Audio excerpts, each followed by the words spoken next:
बिस्मिल्लाहिर्रहमानिर्रहीम। अस्सलाम वालेकुम। चीख चीख कर इमरान खान कहता रहा कि पॉलिटिकल स्टेबिलिटी लेकर आओगे तो इकोनॉमिक स्टेबिलिटी आएगी, लेकिन जिन्होंने इमरान खान को निकाला उनके दिमागों में ये बात कभी बैठ नहीं सकती।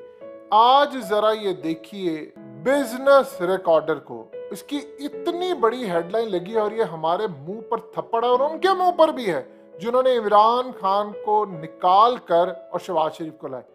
कतर ने पाकिस्तान को क्लियरली कह दिया नो, हम आपको एक धेला भी नहीं देंगे।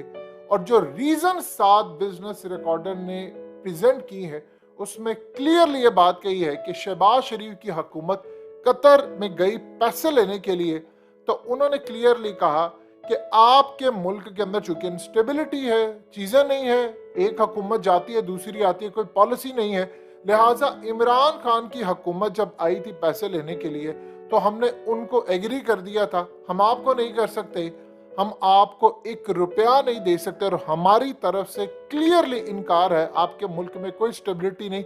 हाँ, हम एक काम कर सकते हैं कि आपके मुल्क के अंदर इन्वेस्टमेंट कर सकते हैं। वो किस तरह कि आपके जो स्टेट के इदारे और उनके जितने शेयर्स और चीजें हैं वो हम कुछ खरीद सकते हैं, लेकिन वो भी 2 चीजों पर। एक तो गारंटीड इन्वेस्टमेंट के बदले प्रॉफिट हमें पता चले कितना आ रहा है, कितना लॉस हुआ है, कितना फायदा हमें होगा, हम किसी सूरत रिस्क वाली जगह पर नहीं जाएंगे, हम ये काम कर सकते हैं।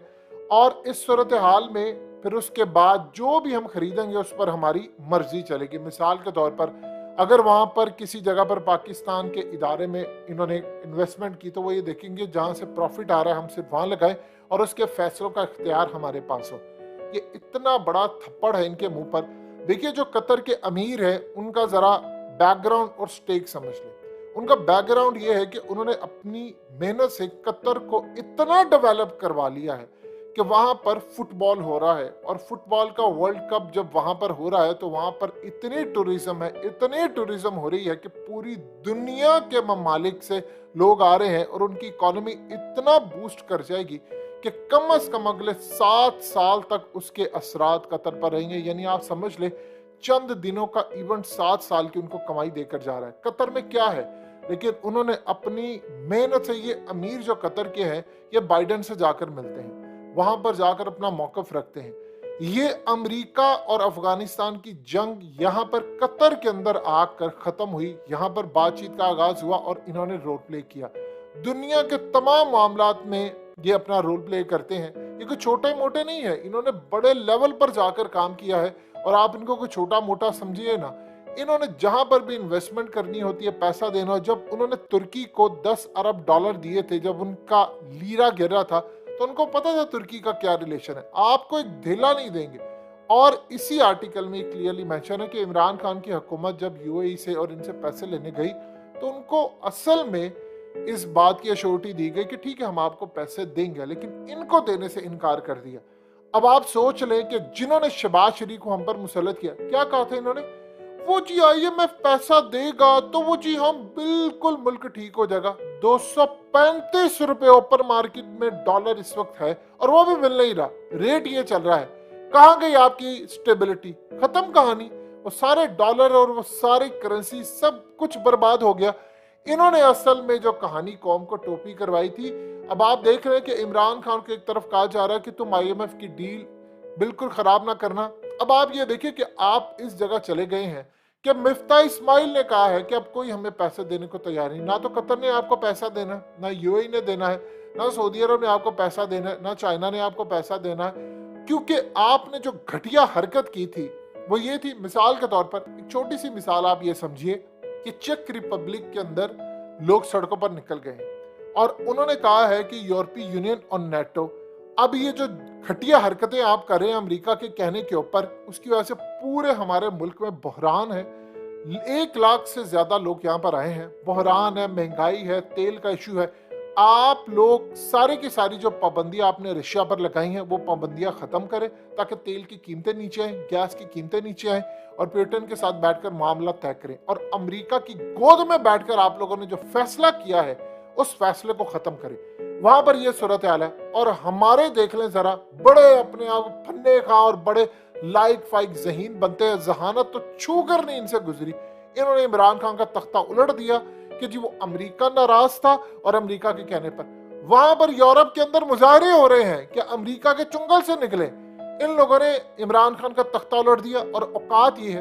अब बताइए क्यों आपको अरब ममालिक देगा पैसे, बताइए तो सही जरा।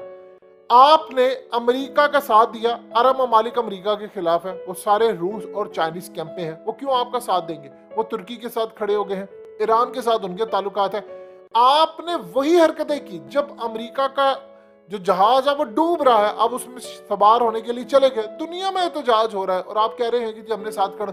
वो बेवकूफ नहीं है। देखिए अमेरिका ने उनका तख्ता उल्टा और इमरान खान का तख्ता उलट कर क्या बात की उन्होंने कि जी अब हम मुल्क में स्टेबिलिटी लाएंगे। आपको आईएमएफ ने इस दफा पैसे दे दिए किसी ना किसी तरह। आपको अगले साल क्या कोई अरब मुल्क पैसा देगा? आपको चाइना देगा? आपको किसने भीख देनी है? और इस सूरत हाल में वो चीख रहा है कि स्टेबिलिटी लेकर आओ, स्टेबिलिटी लेकर आओ, और बंद कमरो। फैसले क्या हो रहे हैं? उसको नाहिल करवा, गद्दारी के मुकदमा। इनकी औकात ये है, कोई इनको मुंह लगाने को तैयार नहीं है। और जो हैंडलर्स है इनके, शहबाज शरीफ और इन सब के, उनको भी अब कोई मुंह लगाने को तैयार है। ये इस वक्त सूरत हाल पैदा हो गई है। मुल्क आपका आईएमएफ चला रहा है, स्टेबिलिटी आपके मुल्क में है नहीं। आपका वजीर आजम कहता है कि छींक भी मारनी हो ना, छींक भी मारनी हो तो हमें वो छींक मारनी पड़ती है आईएमएफ की मर्जी के बगैर। तो इमरान खान ने कहा ये करप्ट है, इनको इख्तियार नहीं, जो आईएमएफ की मर्जी के बगैर छींक नहीं मार सकते, उनको इख्तियार कैसे हो सकता है कि वो आर्मी चीफ की तैनाती करे? क्या इमरान खान ने गलत बात की थी तो पूरा जहान उसके खिलाफ है, लेकिन अवाम उसके साथ खड़ी, वो कह रहे बिल्कुल ठीक बात की है। इनको इख्तियार क्या है? रही बात इमरान खान की कि उसने जो बात की कि इनकी इतनी स्टेबिलिटी नहीं, ये सिक्योरिटी रिस्क है, तो बिल्कुल ठीक है भाई। आपका इख्तियार क्या है? आप अमेरिका से पूछे बगैर कोई काम नहीं करते, तो आपका इख्तियार क्या है कि आप ये काम करें?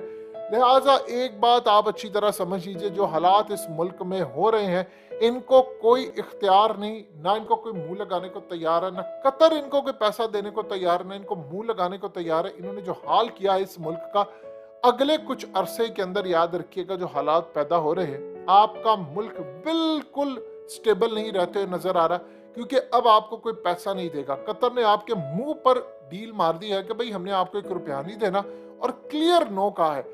अब कहां पर आप भीख मांगने के लिए जाएंगे? अब एक ही मुल्क रह गया है, यानी अमेरिका ने तो आपको देना नहीं, आप फिर भारत चले जाएंगे, क्योंकि आपको बड़ी आजकल यारी सूझी हुई है कि हमने उनके साथ तिजारत करनी है फलाना। सबको पता ऑर्डर कहां से आ रहा है। यानी वो जो इंटरनेशनल ताकतें कहती थी कि इंडिया से दोस्ती करो, इसराइल को तस्लीम करो, आप ऐसे ऐसे उधर जा रहे। अब तो ये सूरत हाल हो चुकी है कि आपका मुल्क बिल्कुल अनस्टेबल हो चुका है, लेकिन इनको परवाह नहीं है। इन्होंने सिर्फ एक ही सोचा, हमने इमरान को नहीं छोड़ना। अवाम उसके साथ खड़ी हो गई है, 90% अवाम उसके साथ है। आप उसके खिलाफ जाएंगे तो क्या आप अवाम के खिलाफ नहीं जा रहे? कितनी आपने कोशिश की उसको दबाने की, ज़िमनी इंतखाब सारा उसने जीत लिया ना, आपने धांधली भी टका के की, 4 सीटें भी उसकी खा गए, फिर भी वो 15 सीटें बचा गया किसी तरह। तो लिहाजा इस सूरत हाल में याद रखिएगा, बर्बादी तबाही आपके दर पर आई है, आपको अक्ल नहीं आ रही।